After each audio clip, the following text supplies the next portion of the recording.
Good morning everyone. आज हम class 9th का जो पहला पार्ट है गति यानी मोशन के बारे में पढ़ेंगे कि मोशन क्या होता है। तो बेसिकली हम जो भी चलते हैं, एक जगह से दूसरी जगह जाते हैं या जो भी हम काम करते हैं तो उसमें हमारी स्थिति हमेशा बदलती रहती है समय के साथ साथ। अभी हम लेटे होंगे तो हमारी स्थिति कुछ और है, हम उठ के बाहर चले जाएंगे तो हमारी स्थिति और कुछ हो जाएगी। तो ये सब इधर से उधर चलना या इधर से उधर जाना या वस्तु की स्थिति में परिवर्तन होना, ये आपका गति कहलाता है। तो बेसिकली गति की परिभाषा क्या है आप समझिए। यदि किसी वस्तु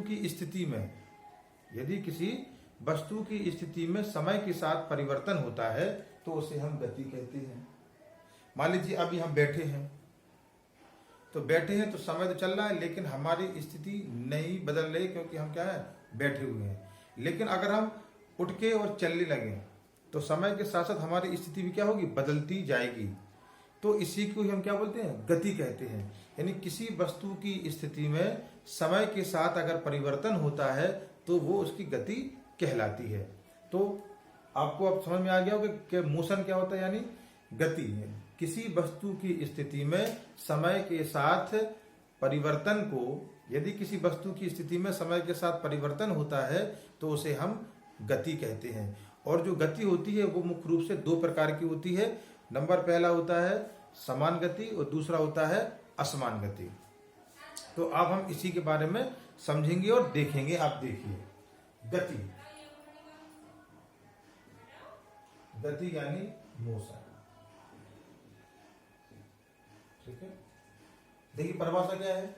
यदि किसी वस्तु की स्थिति में समय के साथ परिवर्तन होता है तो उसे हम गति कहते हैं। यदि किसी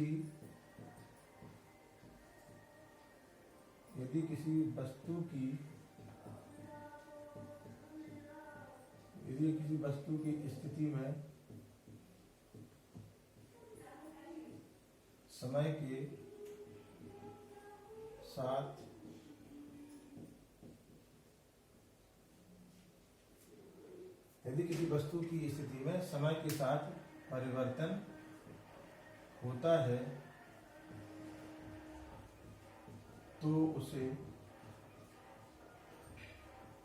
गति कहते हैं। ठीक है, यदि किसी वस्तु की स्थिति में समय के साथ परिवर्तन होता है तो उसे हम क्या कहते हैं, गति कहते हैं। और इसकी एक परिभाषा और है जो बहुत आसान है। क्या है परिभाषा? किसी वस्तु की स्थिति में होने वाले परिवर्तन को गति कहते हैं।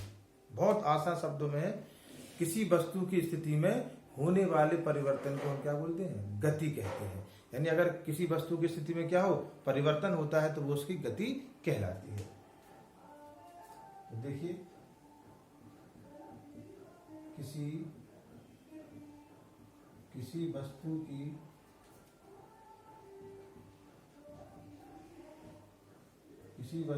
स्थिति में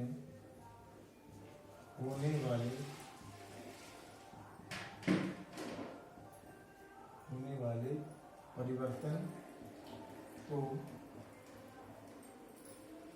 गति कहते हैं। ठीक है, तो किसी वस्तु की स्थिति में होने वाले परिवर्तन को गति कहते हैं।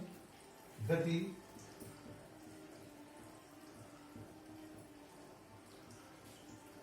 मुख्य रूप से दो प्रकार की होती है। तो जो गति होती है मुख्य रूप से कितने प्रकार की होती है, दो प्रकार की होती है। नंबर पहला होता है समान गति और दूसरा होता है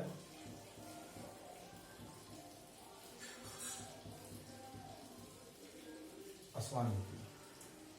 ठीक है, तो गति कितने प्रकार की होती है, दो प्रकार की होती है, समान गति और असमान गति। ठीक, तो अब हम इन दोनों के बारे में पढ़ेंगे कि समान गति क्या होती है और असमान गति क्या होती है। तो देखो, सबसे पहले समान गति क्या होती है।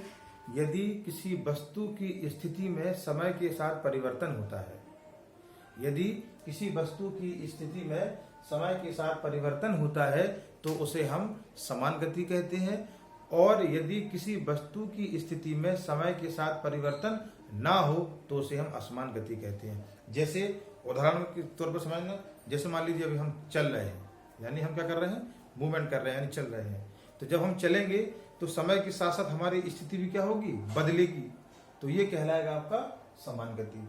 अब हम बैठ गए, ऐसे बैठे हुए हैं, जब हम इस तरह बैठ जाएंगे तो हमारी स्थिति में समय के साथ परिवर्तन नहीं हो, क्योंकि समय चल रहा है लेकिन हमारी स्थिति जैसी की तैसी, यानी हम बैठे हैं तो बैठे ही हैं, यानी कोई परिवर्तन नहीं हो रहा है, तो इसे हम क्या बोलते हैं, असमान गति कहते हैं। तो अब हम इन दोनों की डेफिनेशन लिखने जा रहे हैं, तो समझिए जरा क्या है। पहली है समान गति। समान गति, यदि किसी वस्तु की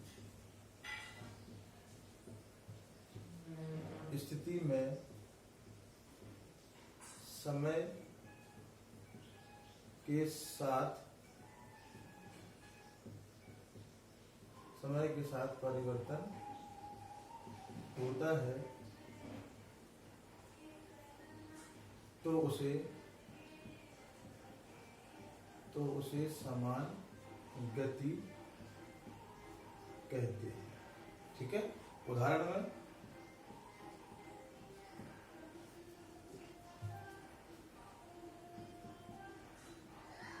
दौड़ता हुआ व्यक्ति।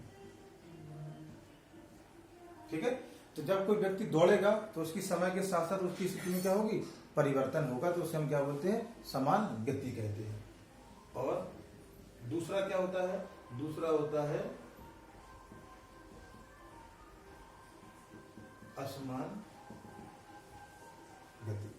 ठीक, असमान गति क्या होता है, यदि किसी वस्तु की स्थिति में समय के साथ परिवर्तन ना हो, यदि किसी वस्तु की स्थिति में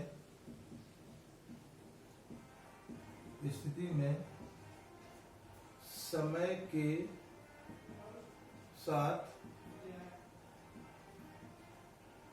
के साथ परिवर्तन ना हो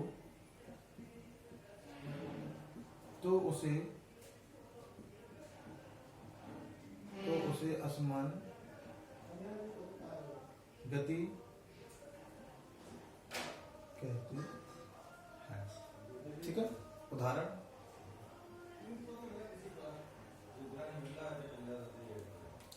उदाहरण में देखिए क्या लिखेंगे। उदाहरण में हम लिखेंगे